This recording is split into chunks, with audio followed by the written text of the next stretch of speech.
He was so peaceful, he felt so wonderful. He was happiest he's ever been.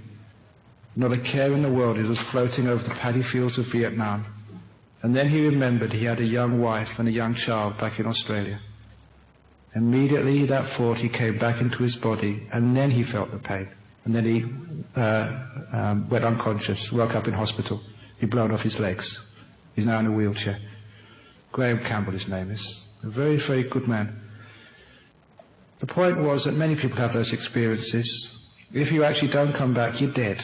But the point is that when you do die, and you can check me out in this, when you die, this is how it happens. And if I'm wrong, come back and haunt me.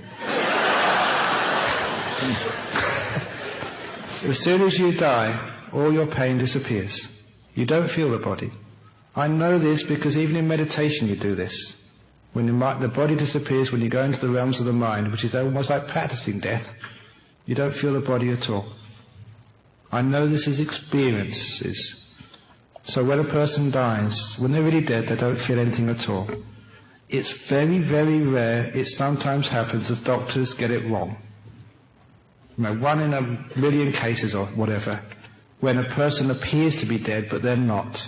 In such cases, they may sort of come back or say afterwards, you touched me and it hurt, because they weren't really dead yet.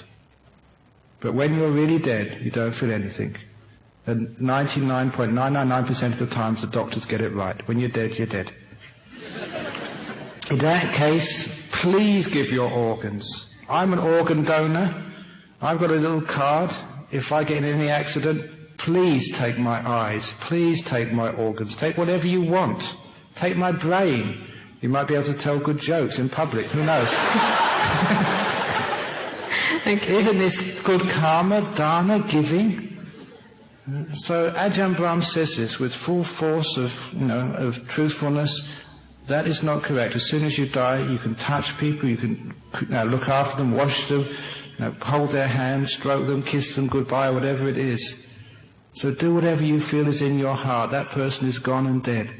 And if that person wants to give their organs, please give those organs. It'll give life to children.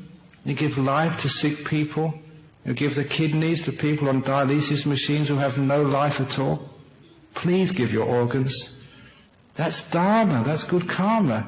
If you give your heart to somebody when you die, you go to heaven realm and you'll get a wonderful heart next time. If you give your kidneys, you'll probably be born with 3 next time, an extra one just... I don't know. Okay, one more question, or rather, one more set of questions, if you just bear with me. This is all kind of related. In Judaism, Christianity, and Islam, there is a belief of one God. How does Buddhism address this belief where one supreme being created the universe? Jews and Muslims believe that if you don't believe in this God, you will have no salvation. And who's keeping track of karma? Christians say that when they pray, they get what they want. Are these pastors endowed with supernatural power? Well, okay, people when they pray, they get what they want. I think they've been praying for me to be a Christian for years, and they still haven't got what they want, and I'm not going to give it to them. No, look, I mean, people say they pray for what they want, and they get what they want. They don't get what they want. If people got what they want, all the Christians will be rich, will be healthy, would never die with SARS. Was there a pastor who died with SARS? But gullible people believe just so easily these things. So I've got many friends who are Christians. As I mentioned the other day, we've got this wonderful friendship, real deep friendship, with the Catholic monks at the Benedictine monastery in West Australia. We talk a lot about the meaning of God, about truth. And for many Christians, that God is not a being with white hair in the sky, but God is like a truth, or God is love. God is some impersonal force. And if we talk upon an impersonal force like truth, or love, or peace, or whatever else you want to call it, then we can come together. Do you believe in truth? Can you know truth? Can you see truth? Can you feel truth? Yes, you can. That's something you can know. Can you actually know peace? Do you know love? Real selfless love. The door of my heart's open to all of you, no matter who you do, no matter what you ask. That's love.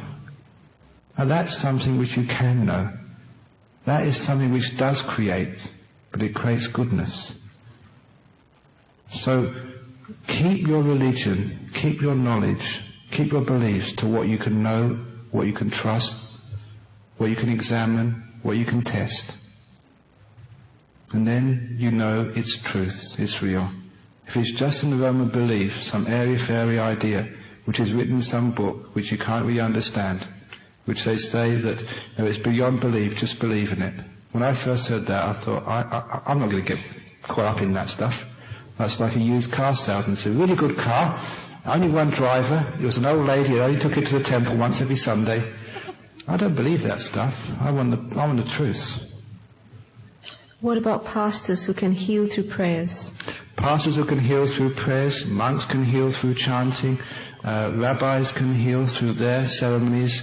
There was a scientific experiment done in United States, Californian universities about a year or two ago. There's a double-blind experiment where Buddhists, Jews, Christians and indigenous Americans, Indians, did chanting and praying for sick people with AIDS. They were given names. The people doing the chanting or the praying did not know whether those were fake names or real people. That was one type of the blind experiment. The people being chanted on didn't know that they were being chanted on. That was a second. That's why it's called a double-blind experiment. They did lots and lots of chanting, and they gave the doctors in these few hospitals. So the question is, basically, was this patient, did they do better than expected from the medication, as expected, or worse than expected from the medication? Simple questions. And then they correlated the ones who received chanting from all these different religions and faith. Did they get better or did they get worse? And it surprised even the experimenters that it was so statistically significant. It shocked them so much. It was recorded in Time magazine where I first saw it, but I got the original research paper. It worked.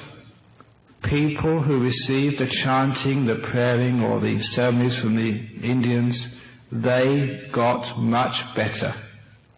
Chanting, praying works. And it's not just Christian praying, it's Buddhists, it's Jews, it is the Indians. Christianity has not got the franchise on healing through prayer. Buddhists have it also.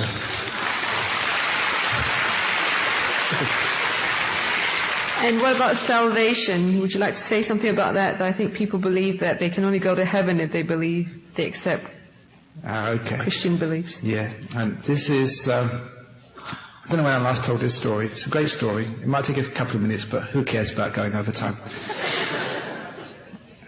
That question was once asked in a church one day.